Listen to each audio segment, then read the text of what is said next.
All right, so I don't know if you saw the email that went out, but I was planning on teaching a workshopping shoulder stand and headstand class today, but we only had Sarah, thank you, Sarah, respond. I asked everybody who was going to attend to respond so that we were well prepared with props and me knowing about any issues that might be involved with the pose. So we're going to skip that today, but we are going to base the class off that theme and do all the kind of pre-work that goes on to get these poses really in a stable integrity place. So we want to take the building blocks today, which we can all do, and eventually these building blocks will bring you into a really graceful pose that's sustainable and feels good in your body and effective. So let's start seated and just kind of get centered first. It's September 3rd. So go into your less dominant cross-legged position and try to support your sitting bones. Try to be high enough up that your thigh bones can descend, that your low back is flat or concave, but definitely not rounded. And really kind of taking a moment to feel the sitting bones, maybe moving some flesh out from underneath. And then moving your shoulders into position with the hips. And before we get going here, just bringing attention to the sides of the trunk and just sensing an upward movement there. And then contrasting that with a downward movement of your inner shoulder blades. And then as you're ready, bringing your hands together in front of your heart, closing your eyes, looking away from your brain.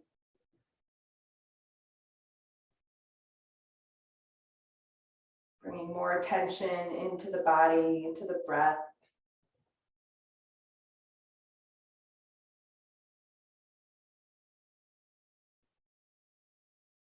Releasing tension from your facial skin, your jaw, your abdomen, your shoulders.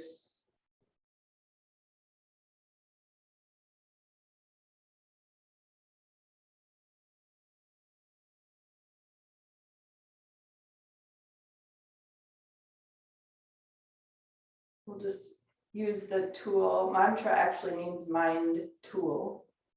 We'll use the tool of mantra just to help us anchor into presence. So a simple, one of the mantras I use the most is so hum, which is simply translated, I am. So as you breathe in, just kind of in your mind, thinking of the word so. And as you exhale, hum, H-U-M.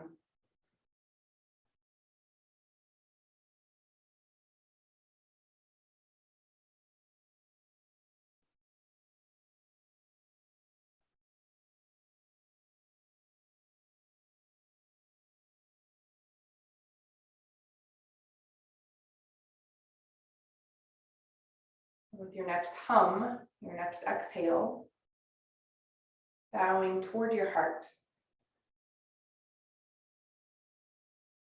Moving your hands to your thighs.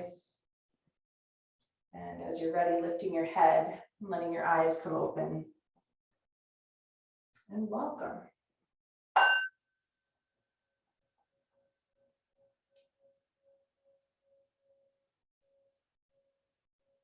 So we're going to start off with 4 modified sun salutations just to kind of get the body mobilized and moving, and then we'll get into some kind of very specific movements and actions to support these 2 inversions. So we'll start at the top of the mat, standing. Let me make sure you can see me here pretty well. And just bring the feet together if you can. You're going to come into mountain pose just for a couple breaths. Putting the shoulders in line with the hips. Lengthening the tailbone down and forward. Bringing the buttocks forward, the thighs front to back. Lifting up through the skull as you anchor into your heels. And on an in-breath, let your eyes open if they're closed and raise the arms. On the out breath, sweep the arms down, and you can bend the knees to touch the floor. Inhale, step your right foot back. Exhale, step your left foot back. And then draw your hips up, downward facing dog. Inhale, forward plank position. And then keep the hips moving toward the floor. Maybe roll to the tops of the toes, coming into upward dog or cobra pose. So if you don't have anything grounded in the center body, you're in upward dog. And if you have your knees or hips or pubic bone down, you're in cobra pose. And then you're going to place the knees and sit back for child's pose. Knees are wider than the feet. Keep your arms forward. Stay for several breaths here. We're just going to let the spine lengthen. When we wake up, oftentimes the spine is really tight. So giving yourself a chance to extend and expand along the back body.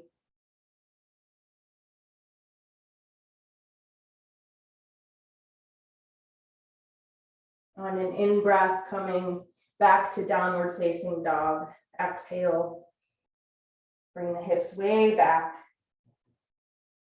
For some of us, it's hard to step one foot and then the other, so you might just kind of creep to the top of the mat. Otherwise, you're going to inhale, sweep the right leg up in the air and step through. And then exhale, bring the left foot forward. Inhale, sweep the arms all the way up. And exhale, hands to your heart. Repeating the same thing to the left. We'll inhale the arms up. Exhale, sweeping the arms down, bend the knees if you need to. Inhale, stepping back with the left foot. And exhale, stepping back with the right foot. Draw the hips up for downward facing dog. On an in-breath, moving forward to plank position. And on the out breath, keep the hips sinking. The chest pulls through the space of the arms. We might roll over the toes, finding one back bend. And then place your knees and sit back for child's pose. Again, staying for several breaths.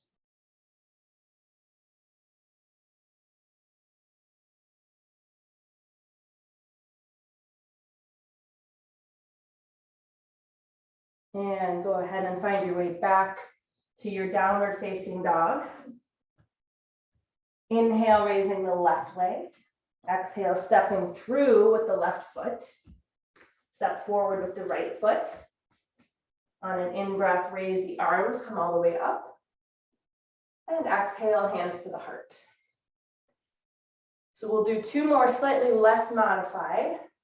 Inhale, raising the arms. Exhale, again, bring the hands to the floor. Step back, right foot, left foot, plank position.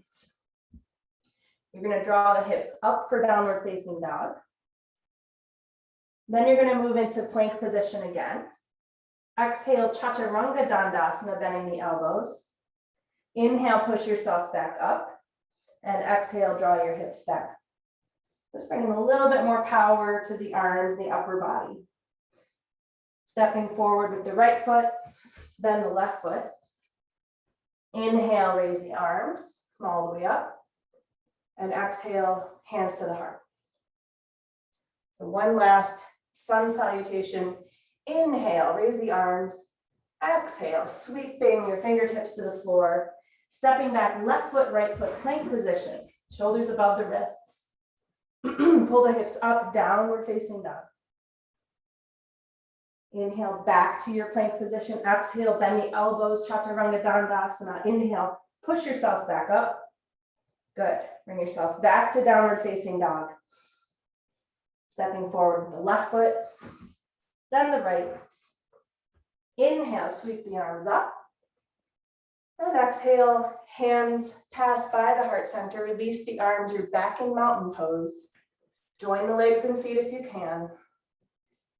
And just standing, observing the breath, noticing sensations in the body.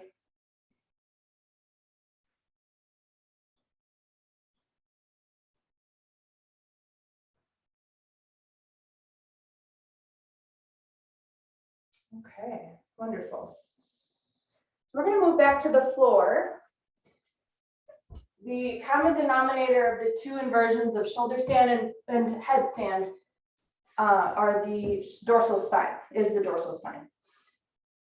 The area between the shoulder blades has to move in for both of these poses to work. So we're going to do a lot of things to help that happen. And we'll have a couple chances to kind of check in with the beginnings of these inversions to feel if our work was effective, and hopefully it will be. We're going to start in the cross-legged Paryanukasana. So we're going to be reclining over a block. The block will be coming right between the shoulder blades. So you can do a low block, you can do a medium block, but we're not going to do anything higher than that. We'll be in a simple cross-legged position, so your legs should be okay there unless you need some support for your knees. And we are going to work with a strap around our wrists. So you're going to make a loop that puts your arms in a parallel position when you put your wrists into your loop. So there's a little bit of a setup, so we'll just kind of wait for each other to get ready.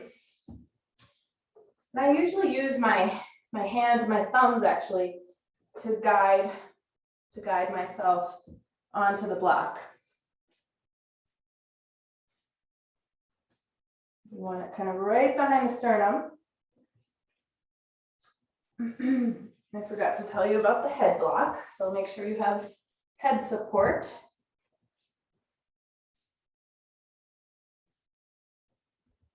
Sometimes we do the pose without head support, but that's just kind of a different, for different reasons that we're not using today. So we don't need to do that. We're going to support the head today.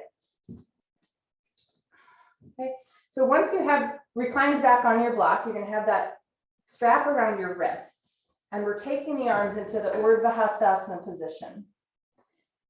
And this strap is really a good teacher because you can feel how your wrists are in position. I, for one, notice I have a lot more pressure to my outer wrists than I do my inner wrists on that strap. So that's raising my awareness of actions in my arms, and I'm correcting it by bringing a little more rotation so that my inner wrists are hitting that strap as much as my outer wrists are. I'm extending through my fingertips. And then just like when we were seated, I talked about the sides of the trunk, the big kind of plate-like muscle of the back body, the latissimus dorsi. I want you to feel the sides of the back body, the flesh, the muscles moving up.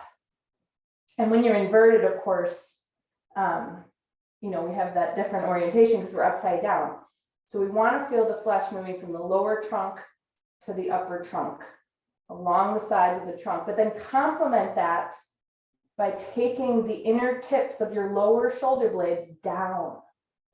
And I don't know if you can sense it, but when you combine those two actions, sometimes it supercharges you a little bit. You feel a little bit more reinforced with wise actions. Keep your chin tilting toward your chest and continue to hold the action of the wrists being really evenly against your strap.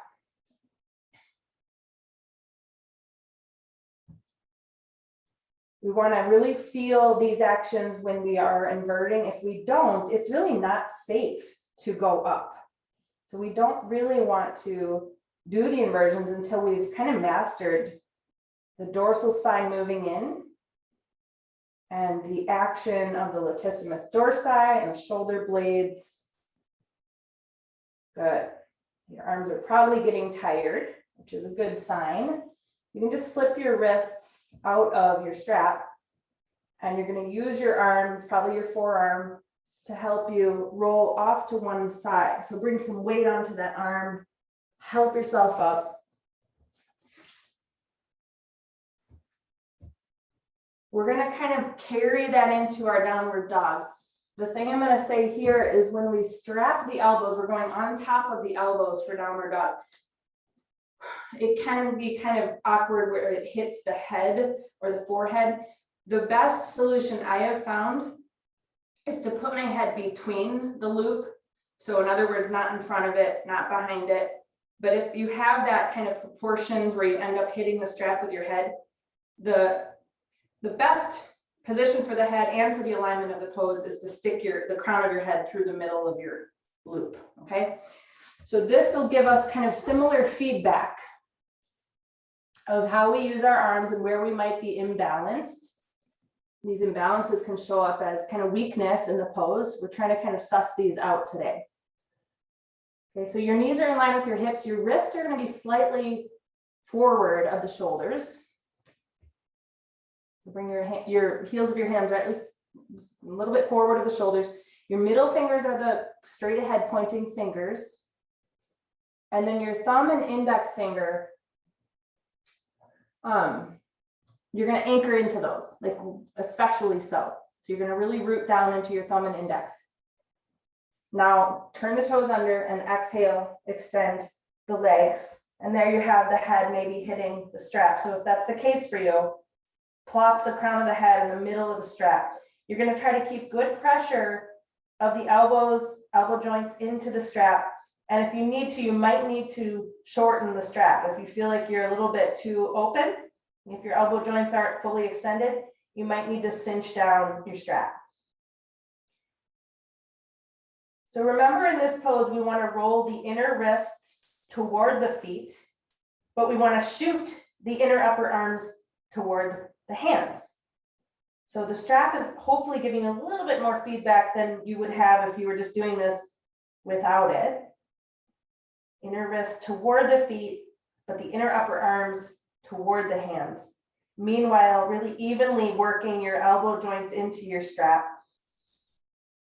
Think about the long latissimus dorsi from the hips to the armpits, moving in that direction, from the hips to the armpits.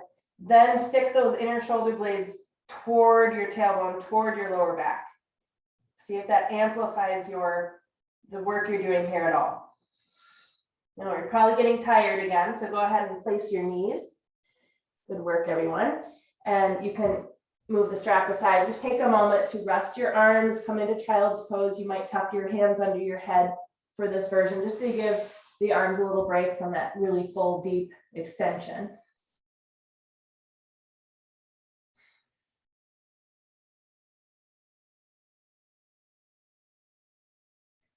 So we'll do one more pose with the strap around the elbows, which is going to be our plank pose. And again, the idea being that we get more feedback on kind of how we're working into the elbow joints, the shoulders, the wrists, the forearms. So you really want the strap right over the elbow joints, not above, not below, because that would kind of distort things. And now you do want your shoulders above your wrists. As you're ready, extending your legs back. You can always do this with knees down and ankles crossed if you need a modified version. But use the strap, so let your arms really, your elbows really use the strap. And see if you can roll the inner wrist toward the feet, but the inner upper arms oppositely toward the head side of your mat. Tailbone moving into the body. Shooting out through the ball mounds, through the heels, evenly, not just one side of the heels, evenly through the heels. Good. And then take the knees down, and now you'll move the strap aside. So a lot of times there's a misconception that inversions are about strength, but that's not true. They're more about articulating the wise actions and about alignment and flexibility. So sometimes you hear people say, I'm not strong enough to do that. It's more about your alignment and your flexibility and this knowledge of how your body can move, and we're not even aware of it. So hopefully we're getting a little teaching from the strap today. Because headstand is a forearm inversion, we're going to do a series of forearm planks right now. And we're going to start with just the simple forearm plank, the static one where we're not kind of moving anything. We're just going to hold it. So you're going to, first of all, with headstand, we interlock our fingers. I always find if you wear rings, that it does not feel good to jam your fingers together with rings. So I always take my rings off when I'm working with the interlocking fingers. When we interlock our hands, which we're going to do for these planks, you end up with a little pinky wobbling around on the bottom, which is not stable. So take that little pinky, the loose pinky, and tuck it into your palms so you have the base of the outer hands rather than one wobbly pinky to rest on. And then I want you to look at your wrists. For most of us, we rotate in with the inner wrists, stack your inner wrists over your outer wrists, and then your elbows are only as wide as your shoulders. So that's the proper kind of position. You don't have to hook your thumbs together. In fact, open your palms so you can see them, because eventually the palms are going to be what's supporting the back of the head. We want to really cup as much surface area there as we can. So open the palms, you're not clamping them together. You want to see palms. Okay, but now extend your legs. And you're going to articulate the inner wrist to come back over the outer wrist because they probably moved. You're going to articulate the flesh of the inner upper arms toward the head side of your mat. You're taking the tailbone in. You're keeping the sides of the trunk long from the hips to the shoulders. And you're trying to shoot the inner lower shoulder blades down your back.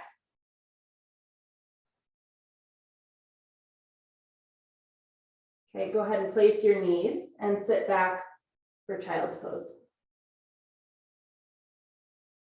And do it in a way that just feels best. So after that, for me, it feels best to lead my arms forward. Let them lengthen out and stretch.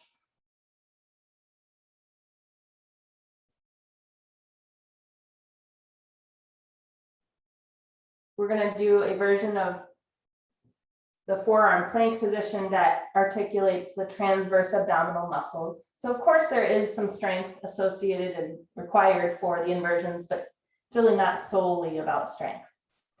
So we're coming back to our forearm interlocked hand position. Tuck that little loose pinky up into the area of the palms. Try to do your best with the alignment of the wrists. Sending the legs back one at a time, toes tucked under really well. And now you're going to kind of turn your toes so that your hips stack with each other about 45 degrees. So you're trying to keep even weight on the forearms, but you're turning your hips to point gently to the left, and then you'll transition your toes so that you can point your hips gently to the right. You can stay for a couple of breaths, or you can transition to revolving yourself on each exhale. It's really up to you. But your work is really to keep the forearm weight even throughout. Okay, so just a few more.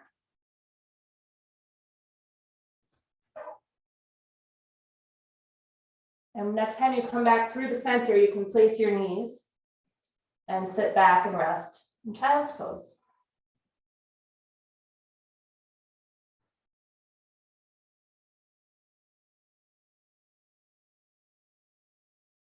So I call that one the rocking version. Now we're going to do the roll. So this is rock and roll. Roll means we're going to move toward the head side and then toward the foot side.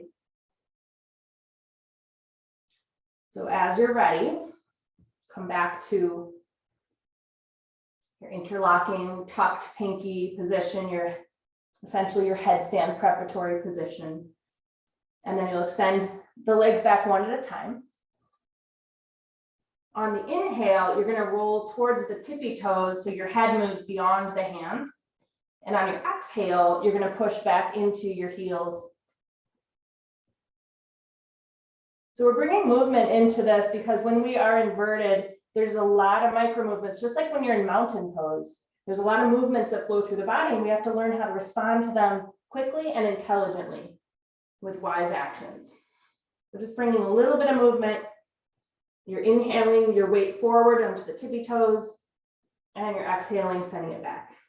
If you can squeeze out one more here, do it. Otherwise, take a rest. We'll go ahead and place your knees and sit back, resting those arms. So the arms are getting a good workout here. So let's take a moment to release the triceps. So spread the knees wide, feet together. With your arms forward, turn the palms to face up. Place your forehead down on the floor or on a prop if you need one. And then bending the elbows, take your fingertips to the shoulder blades. And once you've folded the fingertips onto the back body, extend the elbows forward, lengthen the elbows forward, and feel this good long stretch to your triceps and your upper arms.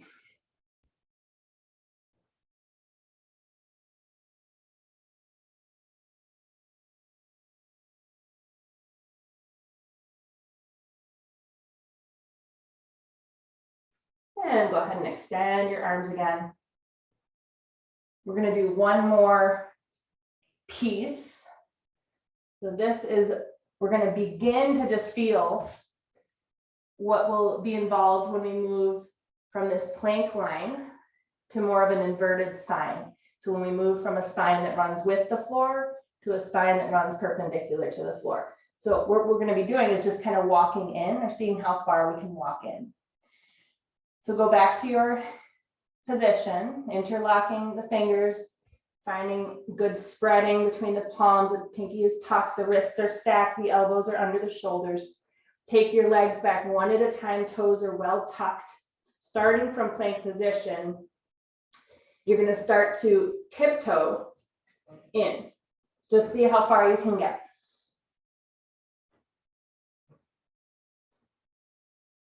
As you tiptoe in, the upper back wants to round.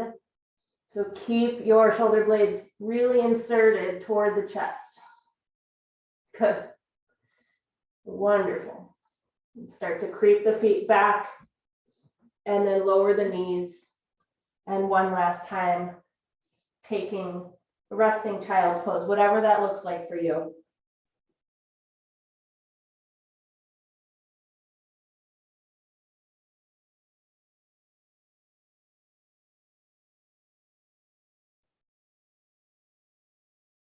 Okay, now we're going to do our Gomukhasana arms or our cow arms. So you can just have a comfortable seated position.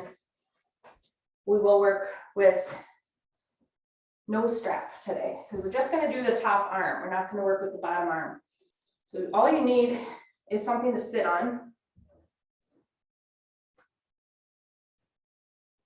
And so Gomukhasana upper arm is really the arm for Shirshasana, for headstand.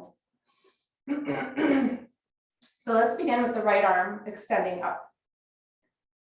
And you're going to revolve the arm as well as you can so that your palm faces back and you're pressing your pinky side of your hand back and trying to roll the thumb side forward. Once you have that full rotation, see if you can try to keep the elbow above the shoulder line and bring your hand onto the space between your shoulder blades or near that space. Just let that be your target. But when you bent the elbow, you probably lost some of that good rotation. So grab your right arm with your left hand and roll the flesh of the right arm from the outer arm to the inner arm. So you're rolling it toward your head. So Judy, you're doing the other arm. Sarah, I think I can see you're doing the right arm. Yeah, there you go. You got it. So once you roll that arm, you kind of signaled it to do the right rotation that we want. And then take your left hand, push down on the elbow of the right arm. Push down, see if you can drop that hand into a little bit of lower position. So the difference here is, you're just going to hold your hand there for now. The difference here between Shirshasana and what we're doing right now is that in headstand, you would have your interlocking hands like we just did in forearm. But what I want you to feel is that this upper arm is going to be exactly the same in headstand as it is right now. So reach with the right elbow, reach it up into your hand, wherever you're touching with that left hand. Reach it up into the hand, which will be the floor when you're inverting. And also your fingertips against your shoulder blade is a good reminder to move in there. So just touching gently, moving in there. And meanwhile, let the arm be an extension of the latissimus dorsi, rising up, which when we're inverted will of course be moving in the other direction, but you want to feel it moving from the hips to the armpit. Okay, so this is good training. Go ahead and release your arms, shake them out if you need to. If you lost a little blood flow, just get it back, shake them out, refresh yourself. And then we'll go in for left side. The arm goes up. We're going to rotate as well as we can without the assistance of our right hand at first. So rolling the pinky back, the thumb forward, keep the arm straight as well. And then keeping that elbow above your shoulder, bring the left hand to your left fingertips to the dorsal spine. Using your right hand to remind the upper arm what it's supposed to do. So you're grabbing the arm and you're rolling the flesh from the outer arm to the inner arm. And then once you've kind of trained it to do that, you're going to press on the elbow. We'll just stay here. And I want you to shoot the elbow up into your hand. So don't just push down, resist that and bring the elbow into your hand, which will be the floor when you're in your headstand. And as the elbow presses up into the hand, also take the elbow gently back to help you move the shoulder blade in. Okay, and when you're inverted, the torso can get kind of wavy. So make sure you didn't just go popping into your belly and shortening your back. So take your navel to your spine. Good. Keep the latissimus dorsi rising from the hips to the armpits.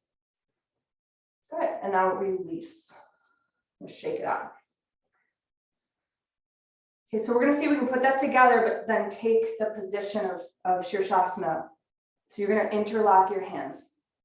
And with this interlock, I never try to challenge my habit because I just want to feel strong in the pose. So I always have the same preferred interlock. Tuck that little loose pinky in. You're going to grab your back of your head with your hands. The elbows are going to try to clamp in a little bit, which you can sense will help you broaden the shoulder blade region. Lengthen up with the sides of the trunk. Keep the elbows moving so you're a little wide, Judy. Keep your elbows a little closer together. Lift the elbows up toward the ceiling. Keep the dorsal spine moving in. Now we don't have the assistance of our fingertips touching us. The crown of the head is lifting up, which will eventually be meaning it'll move into the floor. Okay. Use the elbows, lift them up, take them back to help you keep the dorsal spine moving in. Lengthen the sides of the trunk all the way up through the elbow tips, from the hip crest through the elbow tips. You guys look great. Go ahead and release. All right. There's one thing I wanted to do. Yes, okay, grab your strap again.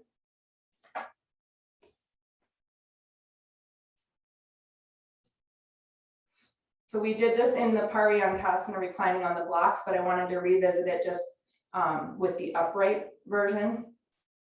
Because again, with blocks, you're running with the floor. In inversions, you're running against the floor. So take the arms up with your wrists inside that loop. And again, you might need to control the width of the strap so that you have your most parallel arms. So as you reach up through the fingertips, let that energy start at your hip crests, raising that whole big slab of musculature that's in your back body, the latissimus dorsi. Raise it up by lifting through your fingertips, but then complement that with the inner tips of your lower shoulder blades gliding down. Keep your shoulders reminded that they're anchored into your torso. They're not flying into your ears. And see if you can move the wrist slightly farther back without distorting your torso. Good. And then again, before we let go, are you even with your inner and outer wrists? For me, again, it's the inner wrists that need a little help. So I'm rolling out my thumb side. Anybody else rolling out your thumb side? We're pressing the thumb side of the hands out. And I promise you're going to feel some arm stuff tomorrow, or maybe even later today. Okay, go ahead and release in a good way, not in a bad way, hopefully. And again, shake out if you need to. Okay. Moving right along. Paschimottanasana, reverse prayer, is another piece, and this is more the piece for our shoulder stand. Because when we're in shoulder stand, we crawl the hands, ideally, I've never done it, to the dorsal spine. I'm usually on my mid back at this point, but when we start the work of shoulder stand, it's usually the lower back. So let's begin there. We're going to take our fingertips, to our lower back, but you're pointing, I'll turn around, you're pointing your fingertips up. So you're going to start just kind of pressing your fingertips against your lower back. Do your best to roll the elbows in and roll the shoulders out. And then see about crawling the hands any amount higher. And remember where you are weak in your wrists. So without the strap here, for me, I have to roll my inner wrist down because I remember that my inner wrists need help. So they want to roll up. So as you're pressing on your back, roll your inner wrist down if that's the same for you. And remember the feeling of the strap and the feedback from the strap. All these little things will help. They will help immensely. Okay, so then release that. You might need to do some paint brushing with your wrists just to release that. But we'll try more now for the classical reverse prayer. So you begin with your hands pressing together, flat, pressing together, fingertips pointing down. Slide the fingertips onto your sacrum or your tailbone, wherever they begin. And then keep sliding so your pinkies come on to your back body. And then just kind of work the hands up the back as much as you can. Work the hands up the back. And here's where that inner wrist stuff really shows up for a lot of us. You're going to start to roll your inner wrists toward each other. If there's pain, you're going to back off a little bit and just work to your edge, which might mean your hands aren't completely closed, but that doesn't matter because we're not doing a forward bend. We're just working on the structure here. So see if you can work your heels of your kind of the bases of your thumbs together, the inner wrists together, roll the shoulders back, make sure your tailbone stays long. You're not coming into a hyperextended lumbar. Breathe, make sure you're breathing. Sit up tall. And as you hold this, lifting the sides of the trunk, those big plates of flesh, lift them up. Keep the inner shoulder blades descending and turning in, the coil those shoulder blades toward the chest. Treat them like scaffolding for your chest, support for your chest. Good, go ahead and release. And again, maybe paintbrush your name in the sky or do what you need to do to let your arms feel refreshed. All right. We're moving right along. We've gotten through a lot of content already. So we're going to do kind of the lead in for headstand. You don't need anything except everything you've learned thus far. So we're going to start like where we were before with the interlocking hands.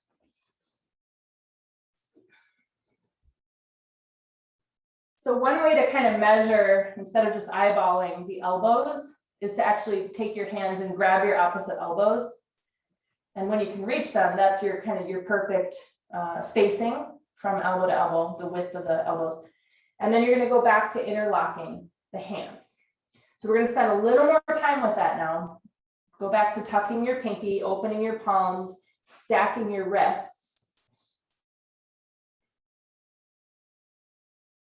And then you're going to be placing the head down. So it's the very top of your head. We all have a high peak ridge of the head. That's where we want to place.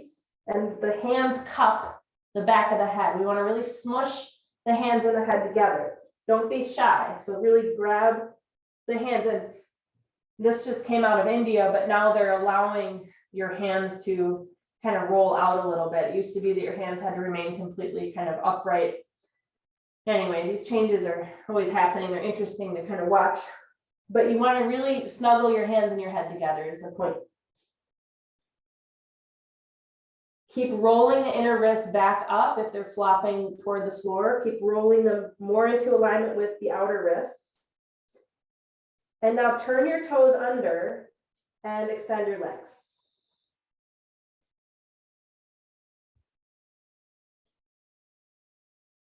Okay, lifting from the hip crest to the armpits. Keeping the shoulder blades driving down your back and toward the front body. And this might be it. You might not be able to tiptoe in any further without losing the integrity. Okay, so that's a tiring thing to do. Feel free to come down and take a break. We will try it one more time, so don't worry if you didn't spend as much time there as you wish. We will try it again, but just take a moment to refresh. So there's ways to kind of start to work into the inversion. One of my favorite ways is to use a 3-block setup that I know some of you do or have done, and that's against the wall. So one day, someday in person, I would love to have a class where we do that. Stay tuned. I don't know when that would be, but that's a really supportive way to, let me just show you, since you guys are taking a rest. I'm going to move my mat over to the wall. I'm going to move the camera so you can see me. I know, John, this has been helpful for you in the past. Here's my wall, here's my setup. Okay, and then I take 3 blocks. And we all have different proportions, so there's various setups you can do as far as the height of the blocks. But what I usually do is kind of put the blocks together at an angle, and I run the top block across so it's nice and low. This, you guys can see it. This leaves a little space here where my hands will go, and my head, of course. This is going to hit me right at the dorsal spine. I know this because I've done it before. You might, again, need a different height setup. But what I'm going to do is set myself up again. I'm going to walk in, and can you guys see the blue block hitting me? You can't really see it very well, can you? So move you so you can see this. Okay, can you see that? Yeah, I think you can. Okay, and then it keeps pressing me in there, and it gives me so much support that I literally float right up. Whereas in another freestanding version, I would not be able to float right up. So this area being supported is really the key to this pose. Okay, and you can play with one leg going up at a time. And you can play with little hops, and you might be able to get all the way up. And when this is supported, I am really not having to work very hard. Okay? So let's give this one more shot. Not this version, but feel free to try that at home. I'll reset myself up over here. And then you guys can feel free to get your hands ready. Take some time with it.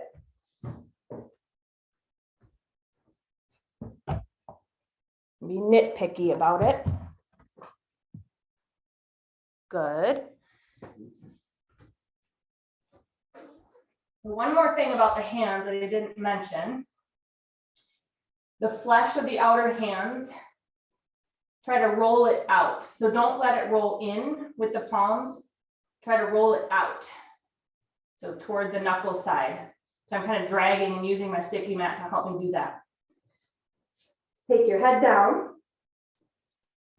And then see how far you can tiptoe in, but keep the dorsal spine in.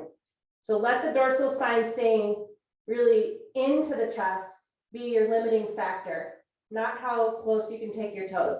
That is secondary.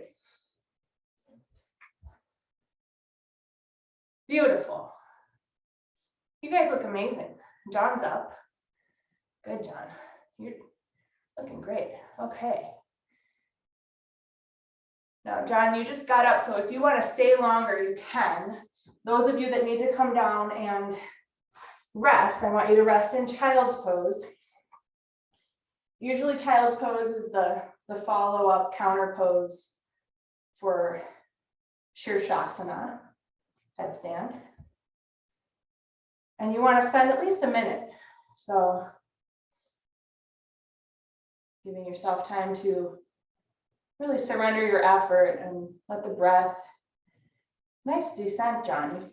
You're doing well with that. I haven't seen you do it in a while.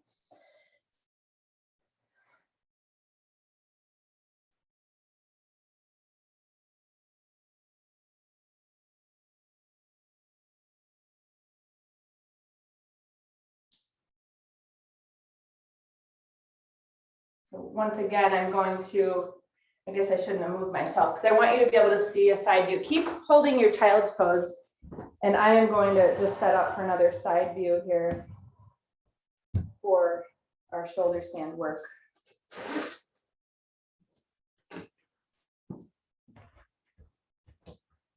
So one thing we can do, I had Sarah, we were going to do the full inversion class today, and Sarah contacted me. I hope you don't mind that I'm sharing with Sarah, but it's true for me as well with the, especially the plow pose you said can be pressure on your cervical spine and you're trying to support your cervical spine, arthritis, I think it was. So more blankets is one way. There was a class in some Iyengar seminar where they actually had everybody, it was hundreds of people at a convention, and I don't know how they had this many blankets, but everybody had 10 blankets for shoulder stand. So that blows my mind right there that they had that many blankets. But another thing you can do besides blankets, Sarah, and this is how I do my plow pose, is I almost always only do a half plow pose, meaning my feet never come to the floor, they're coming to the seat of the chair. And I don't know if you do that, but it's, for me, it just is night and day. I plow pose, it gives me claustrophobia. It hurts, my whole body feels smushed together. I don't like it at all until I do the more blankets and my feet to the chair. And then I love it. Sometimes my thighs to the chair if I want to do a really restful version of it. So we're going to work on now. We aren't going to do a plow pose, but I did want to mention that. We're going to work on the building blocks to full shoulder stand, which really comes from bridge pose. So I know we don't all have a wall, but I'm going to show you how to work with a wall. But we can all do this without the wall as well. I'll just show you at some point during this little bit of our class what I do with the wall. So have your strap ready, and you can come onto your back. And we'll do the same work. I'm going to lower my camera so you can see the floor. Okay, we're going to do the same work that we've been doing with the arms. So you can come onto your back for your bridge pose, but then you'll put your wrists back inside your loop. But now your hands are running under the line of the buttocks. So remember, the upper arm was really the Shirshasana arm, and the reverse prayer is kind of the feeling you're going to have in your shoulder stand arms. So here we go. You're in the strap. For me, and probably for you as well, the outer wrists are floating higher than the inner wrists. So I want you to roll your outer wrist down, your inner wrist up, and just feel the feedback that happens, the signal, the result, what happens in your shoulder blades when you turn the arms this way. So it's a way to access the shoulder blades moving in without starting that action from the shoulder blades. We can work it from the shoulders and from the arms. So you're going to maintain that, try to keep even pressure of your wrists, the inner and outer wrists against your strap. And then you're going to lift your hips up and keep the shoulder blades moving into the chest. Keep your outer upper arms rolling down. Keep your outer wrists rolling down, your inner wrists rolling up. Good. And now you can set your hips down. Move your strap off of your arms. Okay, so just a note before we go on, we're not bringing the legs up straight up in the air today. If we were, we would be working with a stack of blankets under the shoulders because the cervical spine should not be put at an extreme right angle. So we work with blankets when we're going to fully invert. We're not doing that today because we're not fully inverting. So creep your feet in like you would for a good bridge pose. You're going to creep your heels in towards your sitting bones, but then lift your butt and move the flesh of the butt away from the torso toward the heels. Lengthen that out there. And then you're going to exhale and lift your hips up. And now I want you to walk your elbows in, and see about bringing your fingertips onto your back somewhere. Maybe it's your butt, maybe it's your lower back. Okay, so this is hard to do. So you've kind of tested that out, and now you can see why the wall would be really helpful. At least you'll see in a moment if you don't see now, but that was pretty extreme wrist flexion. It was pretty tight area to work in. So I like to use the wall when I am working on the actions here, because then I can negotiate a little more space. So I start with my feet on the wall, and then I lift my hips up, and then I'm able to kind of move my hands kind of in the direction I'm going toward the dorsal spine. And again, I'm not going to fully invert, but the work is to really work your hands up toward that region. Once your hands are there, your hands are the support for the dorsal spine. So I am a person that always uses a strap and shoulder stand, and I highly recommend it. Some people hate it, but I do recommend you try it before you decide. So the way you would work with that, it's the same proportions we've been using, but we have to start with just leaving the strap on one arm.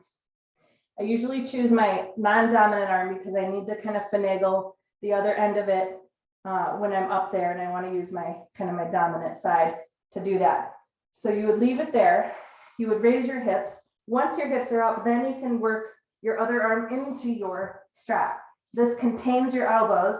Then you're able to keep the elbows more narrow so the shoulders can stay broad, and then you can crawl your hands up the back.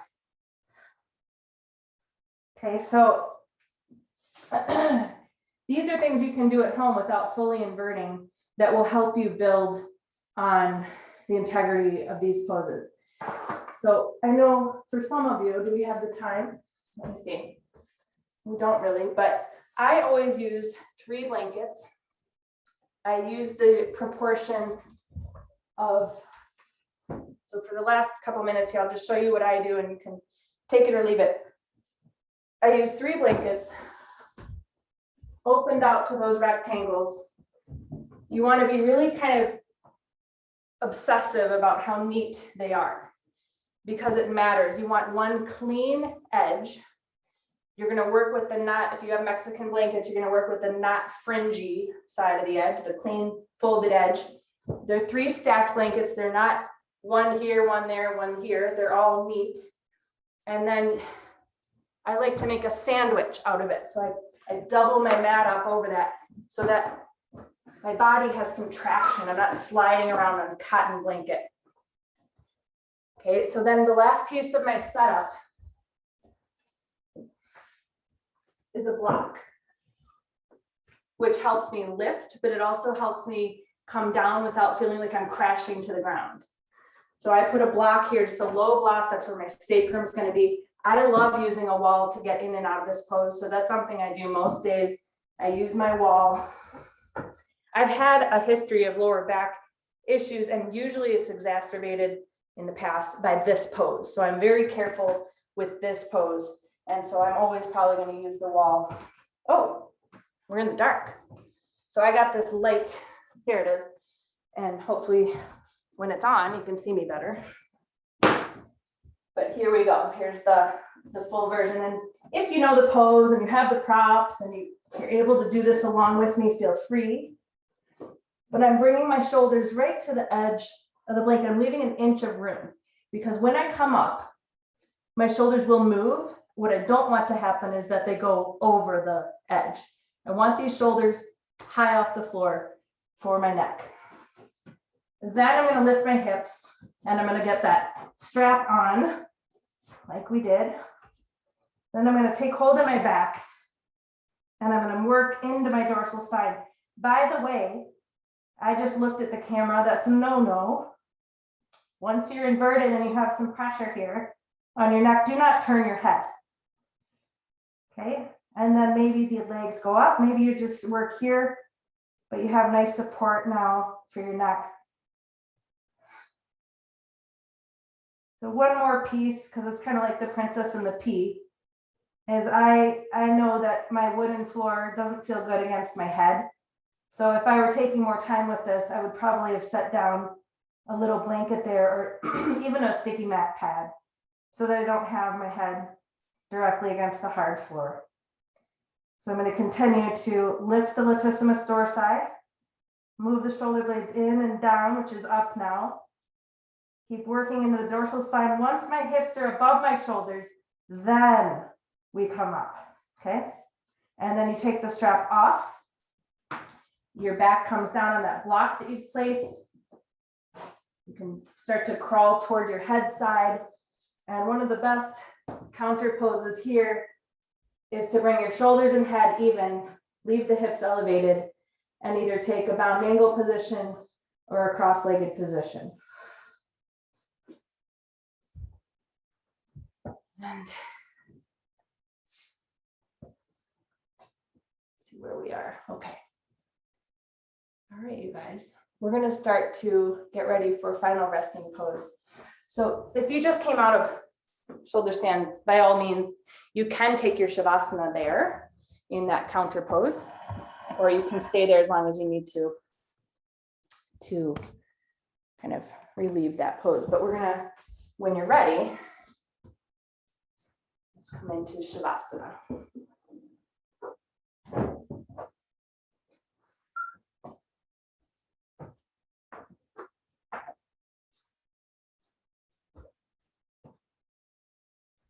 So of course, letting any movement happen that wants to happen before we come into that final pose of surrender, of stillness.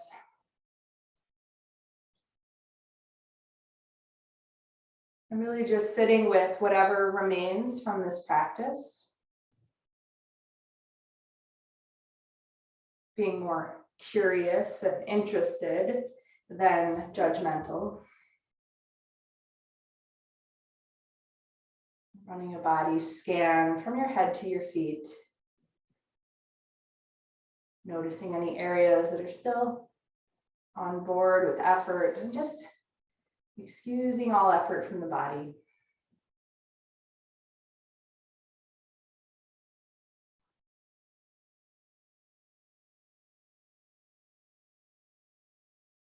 Attaching your awareness to each passing breath.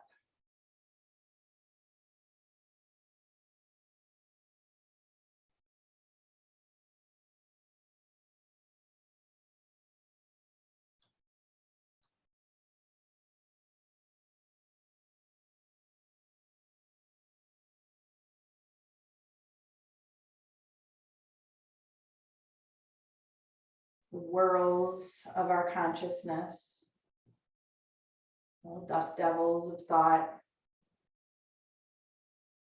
After a practice, we might notice they're fewer and farther between. Sometimes they aren't, sometimes more practice is needed to get there. So again, noticing rather than judging.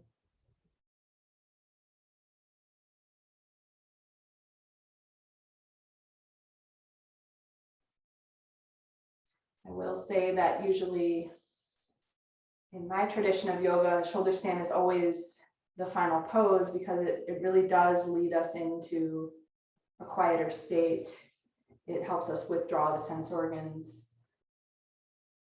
And so it's why it's it's the queen of all the poses. It's really essential.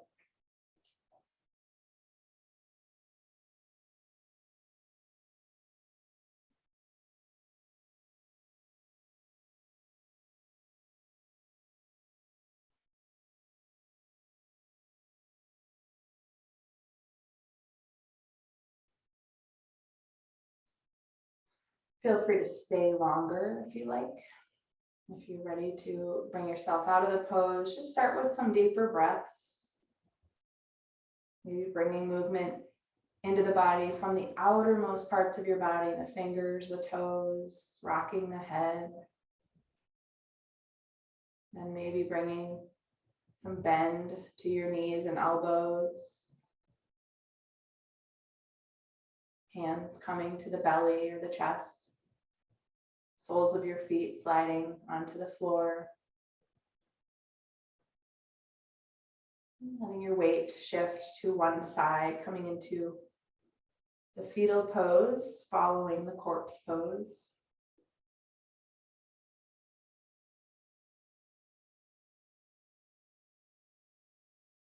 And then from side lying, just using your hands against the floor, coming up in such a way that you've conserved the energy and you've attempted to keep this quietness.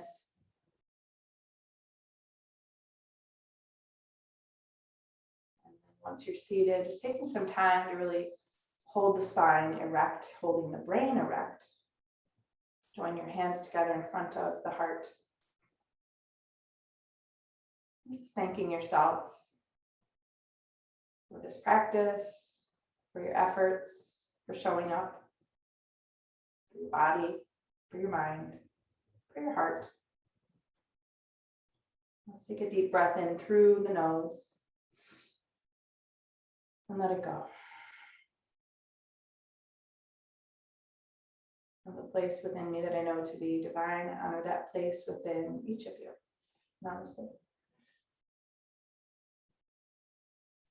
There you go. There it is.